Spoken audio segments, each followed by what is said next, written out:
온 세상 위하여 나 복음 전하리. 만 백성 모두 나와서 주 말씀 들으라. 세중에 빠져서 헤매는 자들아, 주님의 음성 듣고서 너 구원받으라. 전하고 기도해 매일 증인 되리라. 세상 모든 사람 다 듣고 그 사랑 알도록 온 세상 위하여 이 복음 전하리. 저죄인 회개하고서 주 예수 믿으라.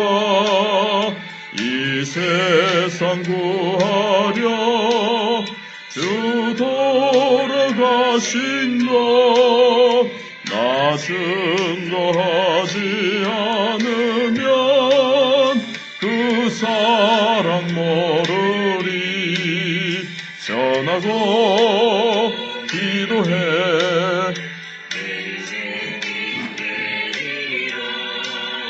세상 모든 사람 다 듣고 그 사랑 알도록.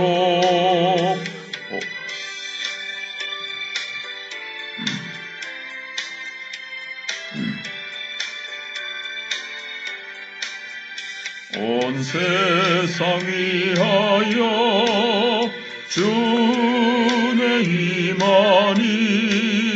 주 예수 이름 힘입어 이 복음 전하자.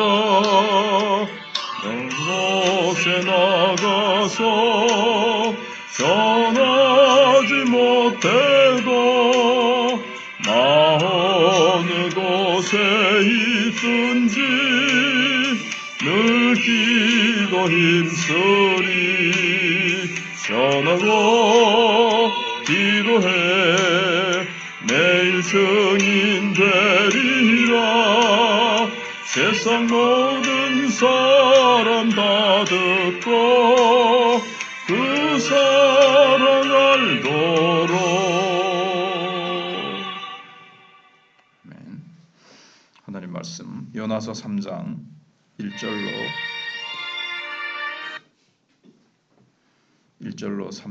4절까지 보겠습니다. 또 하시겠습니다. 여호와의 말씀이 두 번째로 요나에게 임하니라. 이르시되 일어나 저 큰 성읍 니느웨로 가서 내가 네게 명한 바를 그들에게 선포하라 하신지라. 요나가 여호와의 말씀대로 일어나서 니느웨로 가니라. 니느웨는 사흘 동안 걸을 만큼 하나님 앞에 큰 성읍이더라. 요나가 그 성읍에 들어가서 하루 동안 다니며 외쳐 이르되 40일이 지나면 니느웨가 무너지리라 하였더니. 아멘. 요나서 3장 전체는 회개하는 자에게는 긍휼의 하나님으로 나타나신다는 것을 보여줍니다. 오늘은 1절과 2절 앞부분만 생각해 보겠습니다. 하나님께서 한 번 실패한 요나를 하나님이 다시 불러서 어떻게 그처럼 큰 역사를 이루셨는가 하는 기록이 나타나 있습니다. 이 역사의 내용은 참으로 놀랍죠.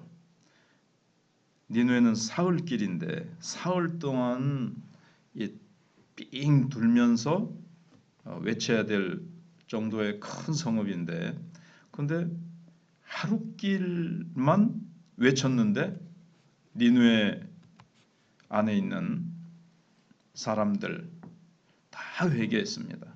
짐승이야 회개를 했겠습니까만은 이제 영혼이 없으니까. 그러나 그들도 음식을 먹지 않았다 할 정도로 어마어마한 믿기 어려운 기적이 이제 일어난 겁니다. 1절에서는 요나의 제기 그리고 그의 이제 설교가 나타나고 있는데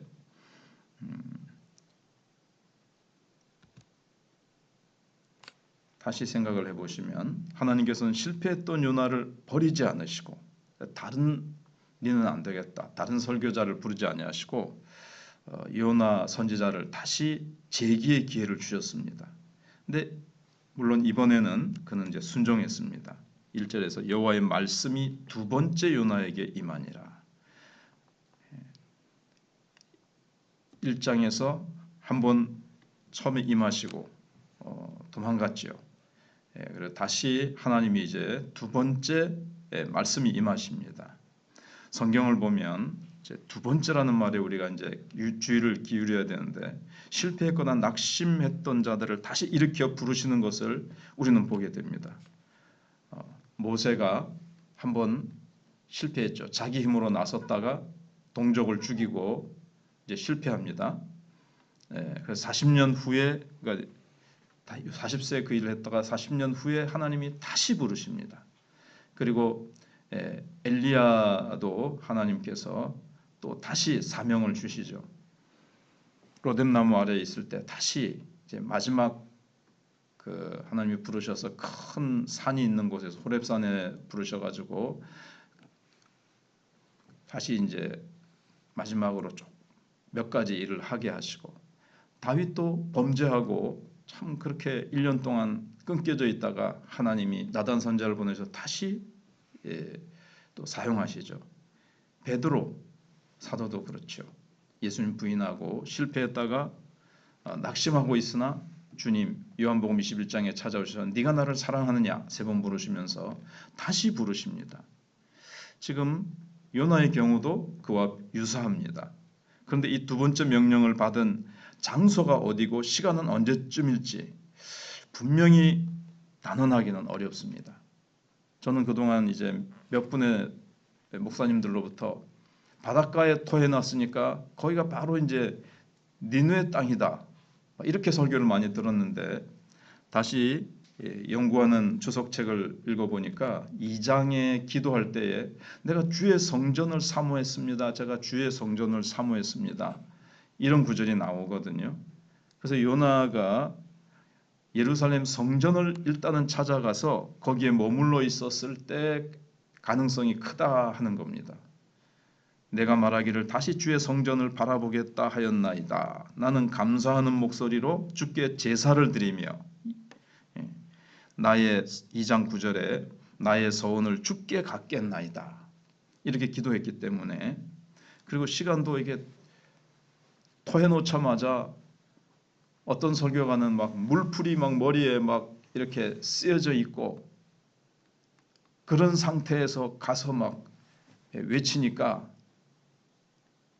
니느웨 사람들이 보기에 야, 저 꼬라지가 뭐냐 하면서도 하나님의 역사로 뭐 회개했다 이런 설교를 들은 적이 있는데 그거는 그냥 본문에서 시간의 간격이 없다고 보고 그렇게 한 거지만 어제 저녁에 다시 주석책을 보니까 요나가 꼭 장소도 거기 니느웨에 있는 곳에 터해놓은 것도 라고 보기도 어렵고 그런 증거도 없고 시간적으로도 터해놓자마자 들어가서 외쳤다. 이제 거기 그 중간에 게 기록이 없으니까 그렇게 딱 보기가 쉽죠. 그런데 물속에서 나오자마자 바닷가에 터해놓자마자 어느 바닷가라는 것도 사실 여기 구체적으로 없거든요. 성전으로 찾아가서 감사의 제사를 드리며 서원의 예식을 드렸을 것으로 보인다 하는 것도 상당히 가능성이 있습니다. 하나님은 실패한 자를 버리지 아니하시고 다시 하나님은 기회를 주시고 다시 사용하시는 하나님이신 거죠. 그리고 이제 일어나서 이제 니느웨로 가라 그랬는데 이것만 줄여서 보면 일어나 가라 이렇게 되어 있습니다. 두 개의 명령형 일어나라 가라. 그리고 이제 성경을 쭉 연구하는 전문가들에 의하면 일어나라 가라 이거는 좀 일정 시간 동안 어느 곳에서 머물러 있는 자에게 주시는 명령이라는 겁니다. 모든 일에는 대체로 준비 기간이 필요하기 때문이라는 거죠. 요나가 이제 회개 막 뱃속에서 기도했기 때문에 막 바로 가게 하실 수도 있지만 요나는 그렇게 기도하고 성전에 가서 감사의 서원제를 드리고 이렇게 감사제를 드리고 막 이러고 이제 막 얼마나 막 폭풍우를 만나고 물고기 뱃속에서 막 기도하고 이러면서 막 토해내졌는데 뭐 바로 간다는 것보다는 이제 참 자기 자신을 묵상해보고 반성하고 회개하고 그런 시간들을 쭉 성전에서 가지고 있는 동안에 두 번째 말씀이 임할 때까지 요나는 많은 반성과 묵상의 시간이 더 많이 필요했을 것이라는 거죠. 한번 불복종으로 실패했던 사람이 아니었습니까? 그에게뿐 아니라 하나님 편에서도 요나의 기적이 그 사이에 뭐가 있었다고 가정할 수 있냐면은 이제 선원들이 이제 가서 이제 소문을 이제 막 퍼뜨린 거죠. 우리가 배를 타고 가다가 큰 풍랑을 만났는데 거기에 히브리 선지자가 있었다. 그래가지고 그를 살려보려고 했지만 바다에 던졌다. 근데 이제 뭐 요나가 살아났다는 막 이런 소문들이 퍼졌을 수가 있어요.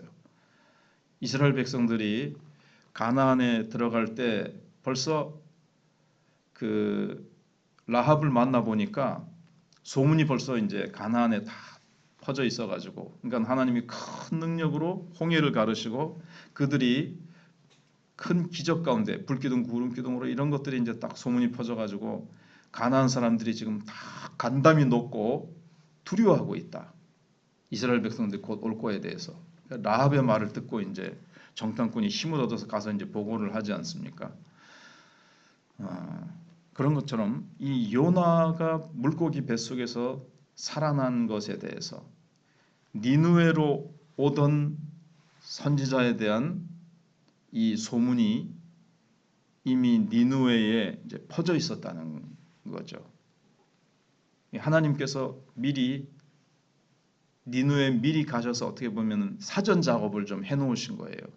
그러니까 요나가 가서 딱 외치자마자 확 회개할 수 있었던 것은 그 전에 하나님께서 어떤 그런 소문을 통해서 또 성령께서 그 소문과 이런 것들을 통해서 이제 마음이 굉장히 이제 낮아지고 뭔가 이제 준비하셨다는 거죠.